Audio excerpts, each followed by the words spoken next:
Cheers, Joanne. Hi, Denise. Cheers. Got sparkling rosé today because it's hot as fuck here in Texas. 105 today. Yesterday it said the heat index was 115 all week long. If you guys want to come visit, That sounds awful. pretty bad. Just staying inside. All right. Before we get started, I just want to say Joanne and I are so excited. We're going to be going to Libra Fest in New York City in October at the Hard Rock Cafe. And we're going to be meeting up with one of my favorite podcasters, Mary Payne Gilbert. She hosts Pink Shade. And also Little Miss Recap will be there. And also Keisha, who does the Libra Lounge with Keisha. She covers Love After Lockup, one of my favorite shows. Oh, you love that show. Yes. So she covers that with Mary Payne on Pink Shade. And so I'm so excited to meet all of them and just really talk about Bravo and just reality TV in general. So it's going to be really, really fun. I'm excited. We're going to go to that. Can't wait. Okay. So what gossip do you have this week? Oh, Denise, let's see. Love Island's Nick and Olandria broke up officially because, they seem really No. in love. Conveniently right after their show ended. They weren't on Oh, they after weren't? the villa. Maybe Nick made an appearance, but they weren't regular cast. Oh, okay. But it was a year to the date, I guess, after their Love Island ended. So dumb. Very dumb. You'll love this one. 3 women are suing Lenny Hochstein over failure to provide post-op care for plastic surgery, including infections, deformities, and chronic pain. Oh my God, yes. Go after this guy's licensure. That is what we need. Him to be fucking broke and paying these women. Yes, I'm here for this. Thought you'd like that one. And I'm not surprised at all. Mm-mm.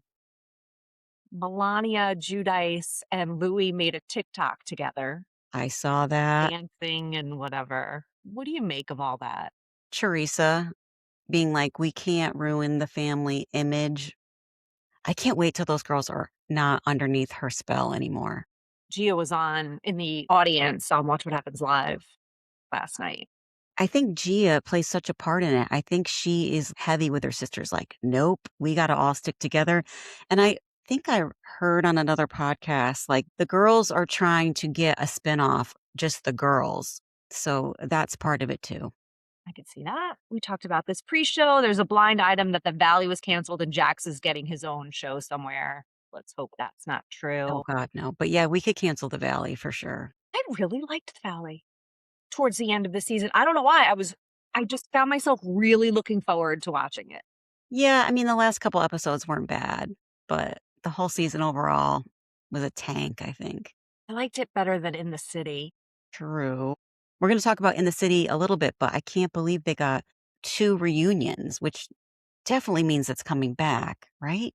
They're trying hard, but the mystery still, where the hell is Katie DeLuca? I know, right? Like, what? Where's the story? Like, when is that blind item coming out? Will we ever see her? Maybe she'll make it on. Oh my God. And then 2 Salt Lake City gossip drops. Sean and Angie split up. Duh. Whitney and Justin living separate lives, so split up. Duh. Yeah. I think even that one's an even more obvious duh. Well, yeah, because Whitney talked about her marital problems on the show. But, always when there's smoke, there's fire, always. And so there was been gossiping around Angie and her husband for seasons. So he was cheating with a stylist in the salon. So the big joke is, was it a man or woman? But whatever, live your own life, dude. And she's got to be so hard to live with, Angie. Yeah. Even the daughter's like get away from me. off. Well, it makes it juicier for when it comes back, For sure. when they start filming. They film in the winter, right? Pretty much fall, winter. Yeah. So yeah, so hopefully they will pick up those stories. Excited. All right, the McBees. Okay, so this whole episode is the countdown to Steve going to prison, which is like 1 week out or 9 days out when this episode starts. So they're all kind of stressed and they're talking about, what's it going to be like when they drop off dad. At one point, we see Cole and Christy talking about dad drop off. And all I'm thinking is they have got to be somewhat excited that he's not going to be texting them and calling them 500 times a day. Like, there'll be so much more space in their lives because he's so demanding of attention. I know you didn't watch season 1, but he will literally call them like 30 times a day, Are all you of them. serious? Yeah, So what's constantly. his disorder? Like, what's his problem? And narcissism. Yeah. And so he always needs so much attention. And so I think they're all like, this is going to be a huge loss because he takes up so much space in their life. So they're freaking out. Like, what are we going to do? What are we going to do? And he so micromanages everything. But I guess we wouldn't find out until next season if they film that there should have been a lot of relief of like, oh my God, I don't have to be answering my phone 24/7. I have some space to breathe and maybe plug back into my marriage or, do whatever I want to do because I'm not at his beck and call all the time. Well, guess what? He's getting out of prison mid-September. Yeah. So is that a year early? I thought his sentence was 24 months. Maybe it is a year early. It's crazy. So I was listening to Little Miss Recap. She had on a guest and they were saying someone that they're close with or that are really into the farming business or they are farmers and they fill out those forms every year. And they're saying like, there's no way you can make a mistake on these forms. Like there's no way, oh, I just missed this piece This or I filled it planting in date. wrong. Yeah. Yeah, no. So Interesting. Yeah. I mean, I asked you, I'm like, do you think it was a mistake? You're like, absolutely not. no, no. And they were more into also saying that the boys definitely knew, all of the boys, not just Steve Jr. There's no way they could have not known, and definitely Galena. So anyway, so then the girls get together for a girls' night, and Casey starts talking about the tallow business and how Steve wanted to originally do it with Calla, but then it didn't work out, and Casey took over. She said, they go, where's the business right now? And she goes, well, it's currently in my refrigerator in the house. So how much tallow are they really making and selling? It's interesting because she said a comment, I think later on after Steven confronted her and then ripped off his mic in some dramatic fashion. But she's like, they like to grow their businesses fast. Like before, like they just jump in, they're all in. And she's like, I wanted it to be a little bit slower. But she's like, I definitely do need help because there are orders that are apparently months old, right? That they're sitting on. Yeah, and at one point, they were all somewhere at a dinner, or I think they were saying the goodbye to the manufacturer, their big hub, Oh, yeah, yeah. and, she's like, "Oh, like, I have orders I should be filling." I'm like, "Why the fuck aren't you guys all over there filling these orders Right. instead of, like, fucking around at this dinner?"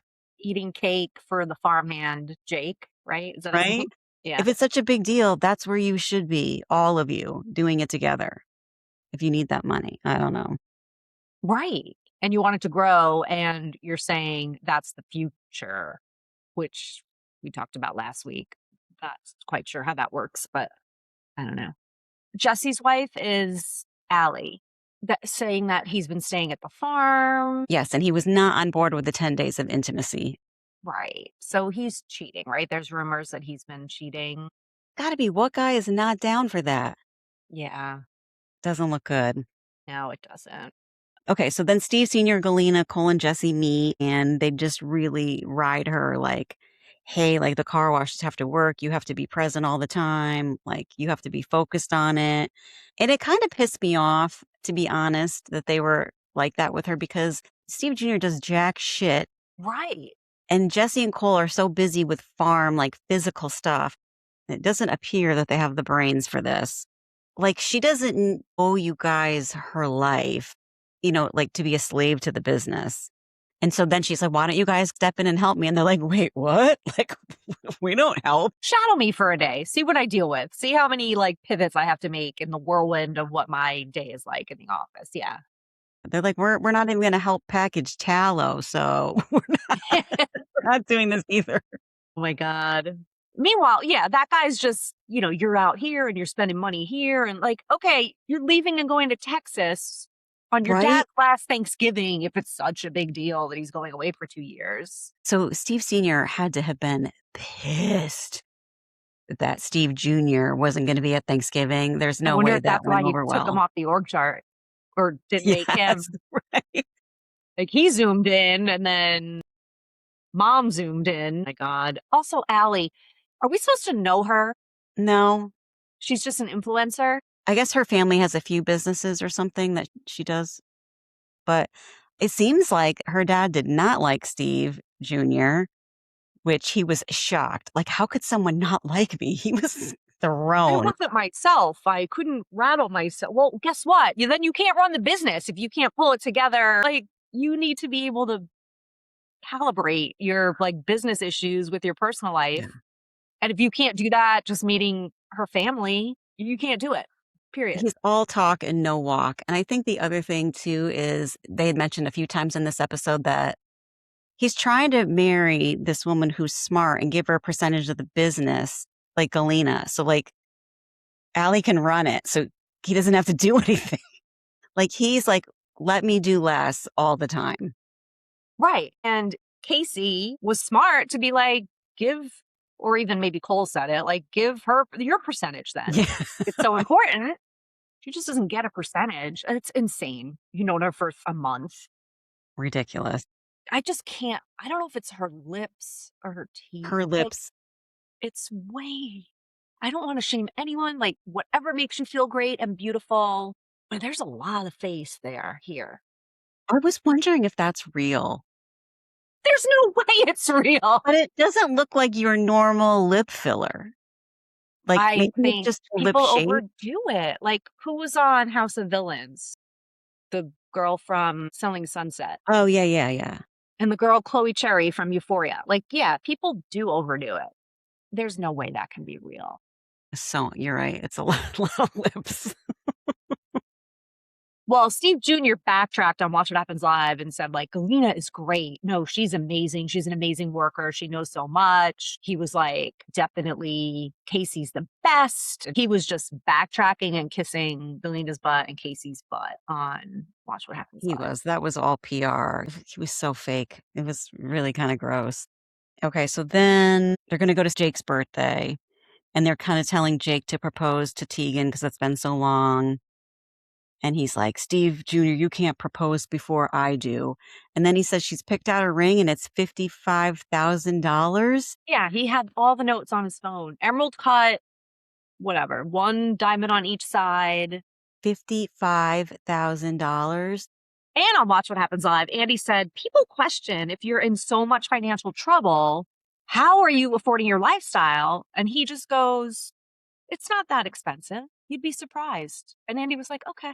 Also on this podcast, they said that Steve Sr. already has a business plan and they bought acreage in Florida to build a custom community of homes like the one that Cole lives in and Jesse lives in, like the homes they built for themselves. And they put it in Jesse's name, this new custom home build in Florida in Interesting. Jesse's name. I was Jesse, I'd be like, please put nothing in my name. No. Can you see those guys showing up in Florida either? I know. I'm thinking, ugh. Okay, so then we see Casey pull Steven for the chat about I'm not giving Allie 20%, blah, blah, blah. This part I didn't, I didn't like either. Steve keeps pushing Allie's skill set in social media and her social media following. And he wants to use Allie's face as her like face dermatology journey using the tallow. I'm like, ew. Also, it's not true, but like, yeah, I'll set her up so that she could like pretend that she's used this tallow or like, And look at her skin, how beautiful it is. he's disgusting. Can't stand him. So then she's like, oh, this looks like your dad and Galena. And that's what pissed him off and he ripped off Yeah, the mic. right. Okay, so then we go to the company-wide meeting at the car wash where Steve Sr. pulls out the org charts. Okay, what is your take on all this? Well, it's interesting because, again, I didn't watch the season that he was in. And this season, all they showed in this meeting was the back of his head, which I thought was funny. Junior zoomed in, as we said, and then he asked Christy to zoom in, and she was like, I have no idea why. And then I guess he said he asked Galena to forward the slide, and then it showed Allie above all the companies. Christy. Christy, and said, well, she's a business. What business does she own? Like, what does she do? Do you know? I'm not sure. I just know it's a very successful business. But so I'm watching this going, okay, did Christy really not know that he was going to do this? But also, this is something Steve would pull and not tell anybody. Like, I could That's see what they were both sides. saying. Like, yeah, he loves creating chaos. I think, and as the episode went further, I think she was definitely pissed off he did that because there was a whole scene where she was like, I know nothing about this business. I have nothing to do with this business. Like, I don't want the feds coming after me. Like, this was a whole scene for her to protect herself. Oh, interesting. And she said, I have no financial stake, which I thought was Yes. important that she mentioned that as well. Yeah. So, like, was he trying to, like, I don't know, fuck her over in some way or being like, you think you can not be in this chaos? Well, let me tell you something. I want to put you right in the middle of it.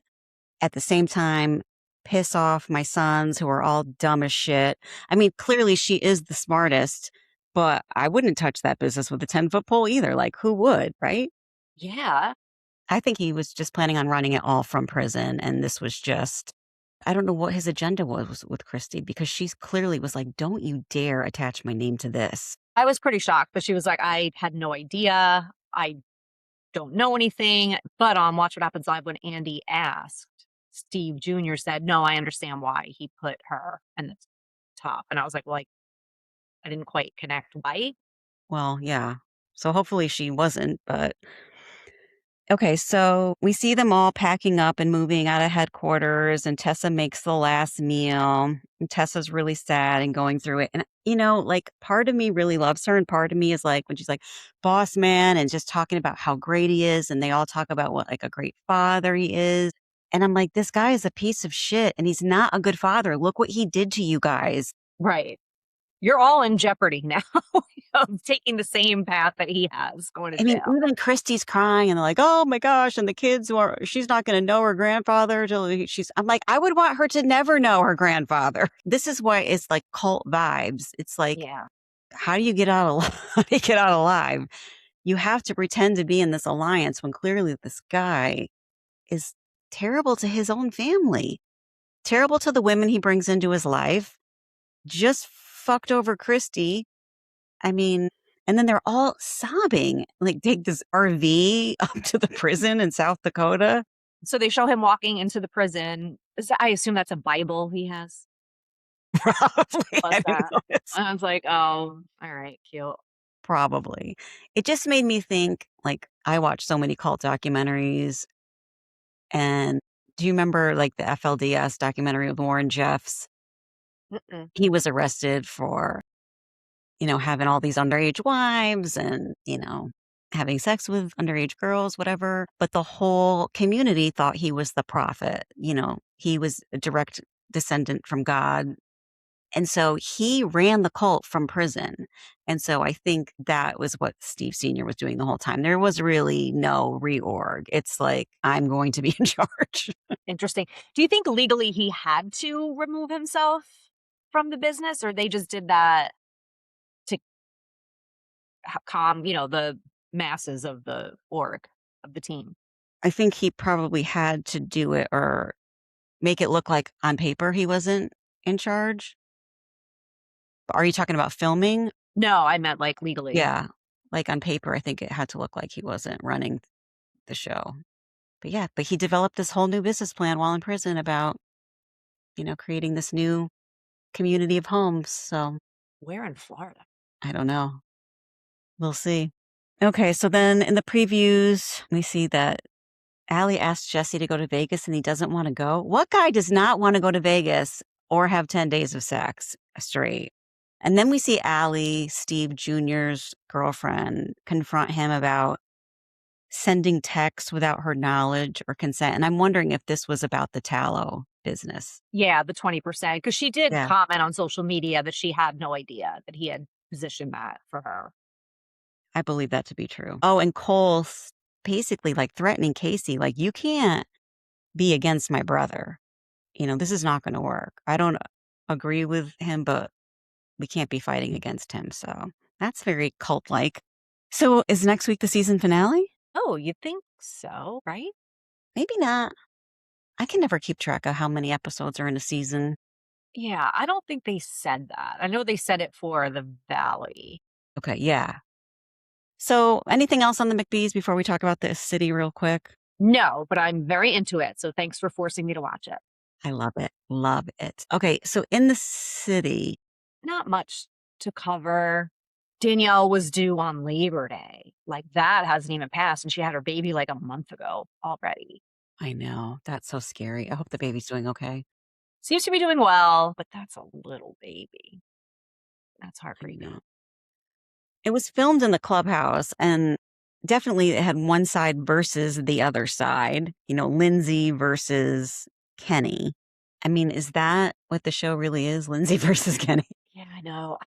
I don't know if they have enough for a second season, but we'll see. I feel like the network won't give up on Kyle and Lindsay, and that's Right. their only saving grace. But we've never seen a show get two-part reunion and not renewed. It's true.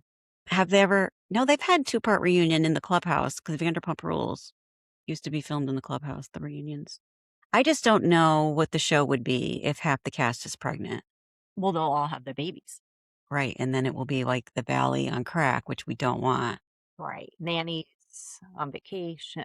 Like, and then the whole single mom card fight. Like, that was That just, was just so much. We don't need that anymore. Oh, the other thing I did want to point out was, okay, Amanda looked very lucid and not cracked out on this reunion. yeah. And then Andy was asking her if she's in love with Wes. Do they say I love you? And she's like, no, no, but we're monogamous. None of that makes sense to me. No, because it came out since they filmed that he had already had something with somebody else. Okay, wait, say that again. A couple of weeks ago, there was a rumor that West hooked up with somebody who might be in like kind of the close circle. And she basically said, it's okay, but have no contact with this person now And she knew that when she filmed the reunion, or this was after she filmed the after reunion? she filmed. Okay. Like more recent, like maybe 3 weeks ago, 2, 3 weeks ago, Okay. allegedly. What do you think about Kyle and Amanda's friendship? I think it's genuine. I'm glad. I mean, I think he's a business person. Like, he knows this is going to be ratings. We need her around. Like, you know what I mean? Even with Wes, I'll film with Wes, bring him in. It's cool. He's all about keeping his celebrity status and being successful in whatever he does. Like, he is driven. I've never seen anything quite like this. I mean, in real life, for sure, I have not, but on reality TV either, where it could be such a messy, disgusting, horrible breakup. And they're like, yeah, we're friends, no big deal. Yeah. Or we got over it quick, or I don't know. It just seems like they're like, yeah, we're good. Yeah. See, she said, I did my own hair. I did my own makeup. So don't come after anybody because of that fun. I don't know. There's not much to say about them. I'm kind of sick of their storyline. I'm sick of the Lindsay single mom, them coming after her storyline. So they got to really step it up with something new. She's still seeing the milkman. Oh, yeah.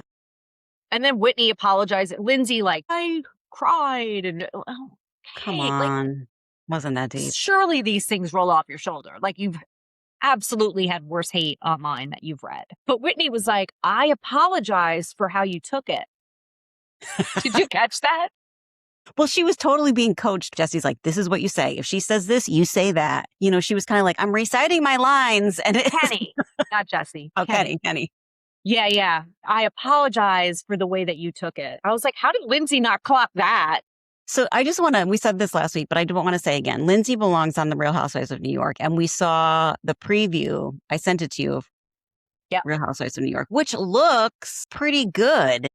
Seems decent. I would say bag the city and put Lindsay on that show. Yeah.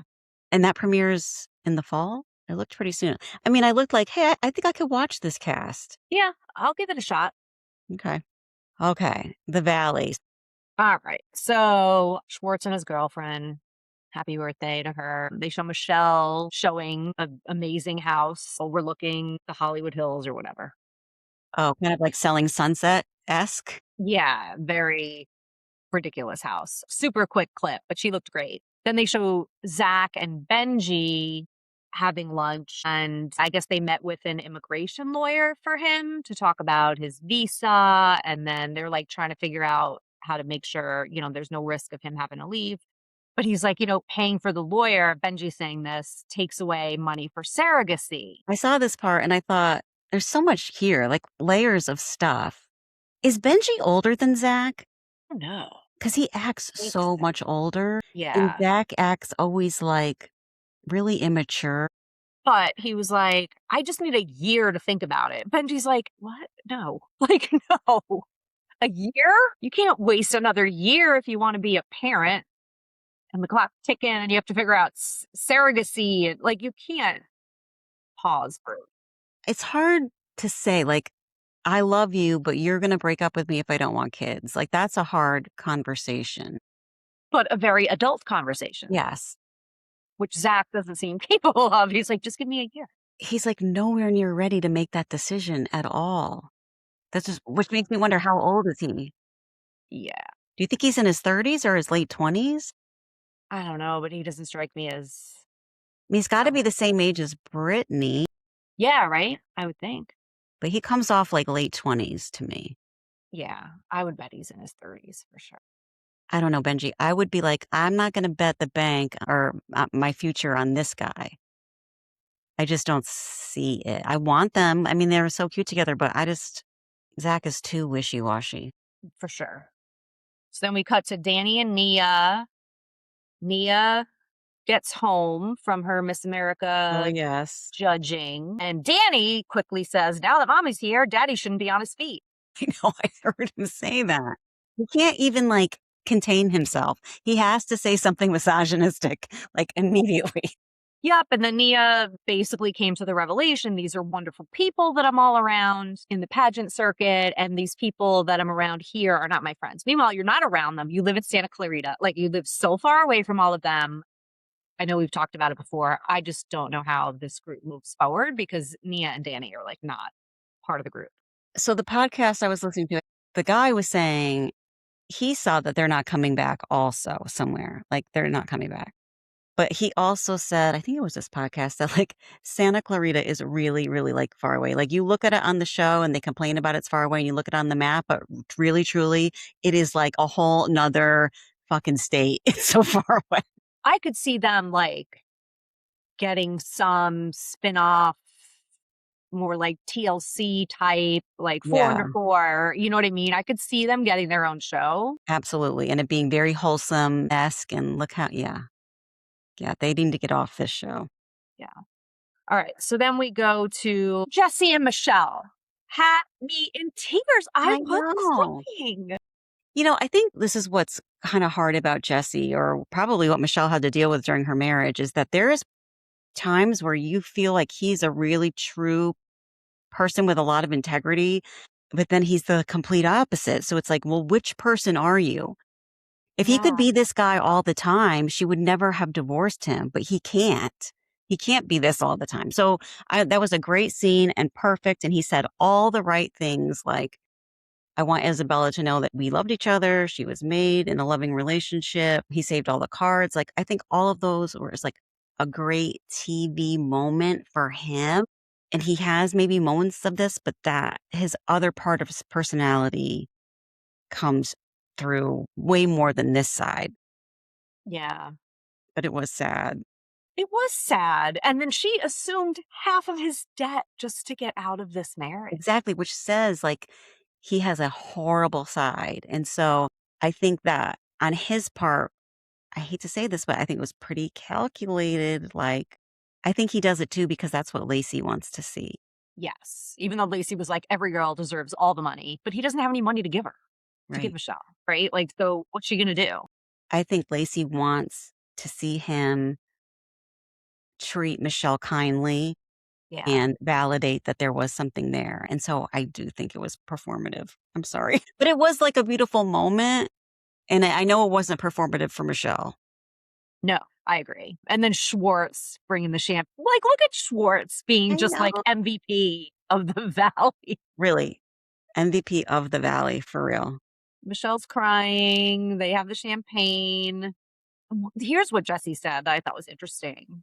That made me sob even more. Becoming a parent, you become a memory for your kid. Okay. So again, I think that's performative because we know he's going to be a fucking nightmare co-parent. We know this. He might have good moments of co-parenting, but he's going to be a pain in Michelle's ass from now till that kid's 18.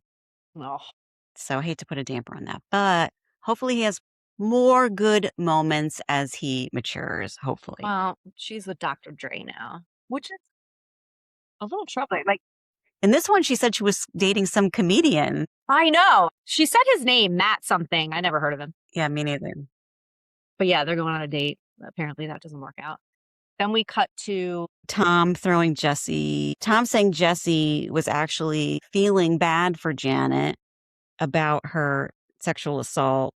And Danny and Luke were like, nope, don't want to hear it. And Kristen is also like, I still hate her. She sucks. So Tom was throwing Jesse a bone there. And Kristen keeps saying Janet is not nice. And I want to be like, Kristen, you're not nice either. Like, you're the definition of not nice. I still don't get it. We talked about that last week, but like, why does she hate her? But then Kristen brings up again, just briefly, like, Janet just wants to take Nia and Danny down. Like, why are they so attached to that storyline that Jax created? still has power. But then they show Kristen and Luke in therapy. I'm excited for your take on this.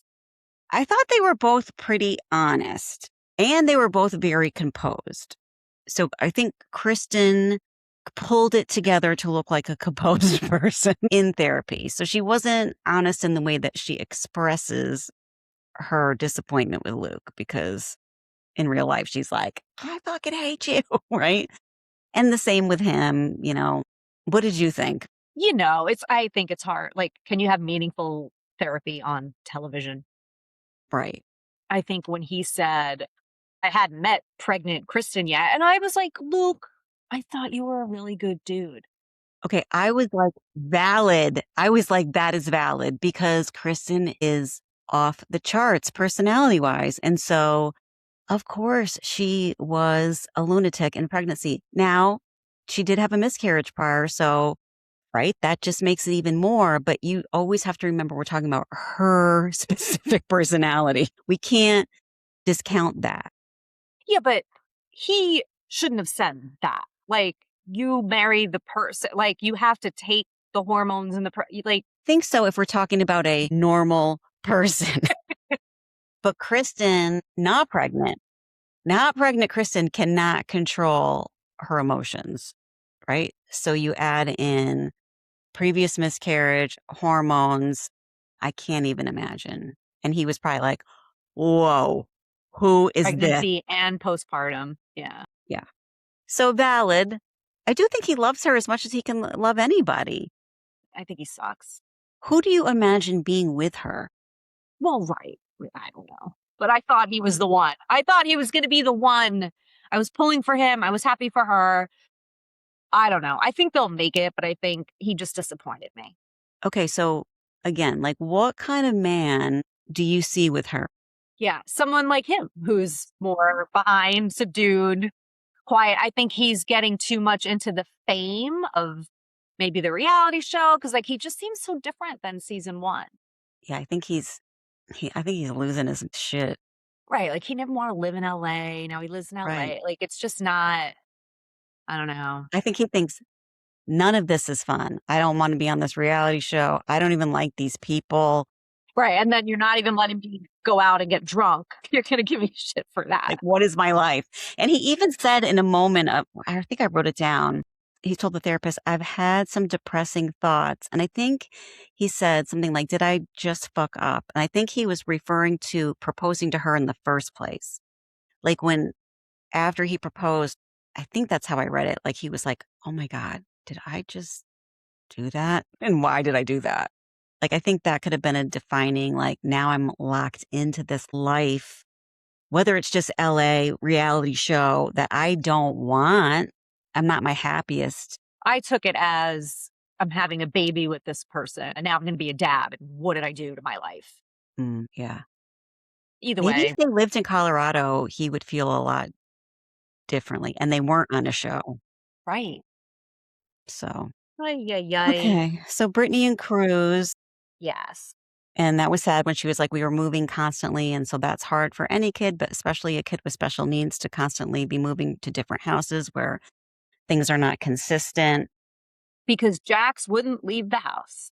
And so we see her working with him in the sensory room, which is, she's such a good mom to him. And she talks Yeah. about planning this Halloween party, and the theme is Victorian mysterious masquerade. What the fuck is that? What is that? Producers, they love a theme. Who is she talking to when she's like, we're not inviting Kristen or Nia? She was talking to Janet, right? Yes. Janet was there. Okay. Then we get this whole fucking Chili's commercial. What is this about? I deleted it. I meant to look at the credits at the end to see that Chili's was a sponsor. You know how like on Salt Lake City, they'll mention Wendy's as a sponsor. Mhm. I'm like, is this the new way to advertise? And they're like, Janet, Goldmine, Dave & Buster's, Chili's. Like, what are her other things that she loves that are And then just... they're highlighting menu items and drink items and look how stretchy this cheese. I'm like, oh my God, this is terrible. But I gotta love Janet for it. Now I'm like a Janet fan again. I just don't know what happened. Does Lacey, you think that's her hair? There's no way that's her hair, right? No, I mean, I think the top layer is badly colored, and then they matched badly colored extensions to it. It's really I just bad. assumed it was a full out wig with that hat on. I don't know. It's horrible. But anyway, Janet reveals she spent $600 a month on McDonald's breakfast when pregnant. Thought of you. I'm like, okay, I'm trying to do the math here. What are you ordering off the breakfast menu that equals $20? My God, I was not shy about eating at all when I was pregnant, but I had such bad heartburn that I couldn't consume $20 worth of McDonald's breakfast and function. When I was pregnant with Leah, towards the end of my pregnancy, McDonald's had a brownie sundae on the menu that I would make Steve go and get for me. But I don't like McDonald's breakfast does not cost that much money. So like, what were you ordering the whole breakfast menu every single day? Maybe a few hash browns. What could those cost? $1? $2? Probably $1.50, maybe. I don't know. But that was great. And then we see Zach talking about taking a crap in the bathroom. And I'm Oh my like, God. Chili's is going to be pissed. He pooped his pants. Yeah. But don't you think Chili's is going to be like, hey, you just did this whole segment and now you're saying you have diarrhea? But he said it wasn't their fault. He said it was his antibiotic. It wasn't like he just called that out multiple times. But then Zach is saying how he took Danny home from his procedure and they had a great conversation and he understood and he feels bad about how he came for Lala. And Danny tells Zach, I'm a really good person. I'm just like, No, you're not. Declare that for yourself. That's great that you believe it.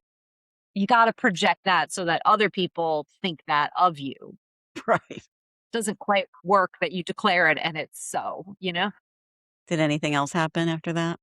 Okay, Brittany's photo shoot. So she looks great. She's excited. She wants the documentation, but like she's saying, I'm still swollen. Like, why is it necessary to do the photo shoot now? So I don't know what was driving that. The producers, she did one for Jax before. Now she wanted to do one for herself. But maybe they were saying, we'll give you a free photo shoot, but it has to be aired. Because it just didn't make sense to me. Like, I'm still swollen, but I want to see, like, just wait. I mean, I guess you get excited. Yeah. And then the last scene, Lala tries to reason with Kristen about Danny and Janet and giving Janet some grace about what she's been through. And then Kristen on Watch What Happens Live basically said, of course, said the right thing. But on the show said, my issue with Janet isn't about Danny. It's about Janet being mean, to your point. They're all mean. Okay, Lala's fucking mean. Like what? Like, I don't understand that being a reason. I don't know. Crazy. Oh, and someone online kind of weight shamed Schwartz. Did you see that? Bad body. Well, I've listened to a couple podcasts where they're like, wherever Brittany got her surgery or whoever did it, she needs her money back because it didn't take. She looked good in the pictures. I think she looked good like the last episode or two. I think you said it one of the first few episodes. Like, it does seem like there's a lot of inflammation. in her face and Mhm. yeah, And like just in she her just body in general, but I think that's, trauma. Like, yeah, that is a trauma response in the body. You can't suck that out with a machine. yeah, Wouldn't that be nice? facts. And then the stupid publicist. Yeah. So next week's the season finale. We made it through the valley. Oh my god. We did. I've enjoyed it actually. I hated it at the start of the season, but now I really like it. So next week we then have part 2 of the city, McBee's still, and the valley still. And then that will lead us into the first week of August when the challenge starts. Okay. All right, I'll see you next week. Okay. Cheers. Cheers. I hope you enjoyed this episode of Charmingly Toxic. Don't forget to like, subscribe, and share it with your fellow reality TV junkies. You can connect with me on Instagram at Charmingly Toxic and join the conversation in the Charmingly Toxic Facebook group. This podcast is for entertainment and educational purposes only. While I am a licensed therapist, I'm not diagnosing anyone here. Expect real talk, sarcasm, and a few clinical insights woven in along the way. If you're seeking support for a toxic relationship, please reach out to a licensed therapist or visit my website, dccounseling.org.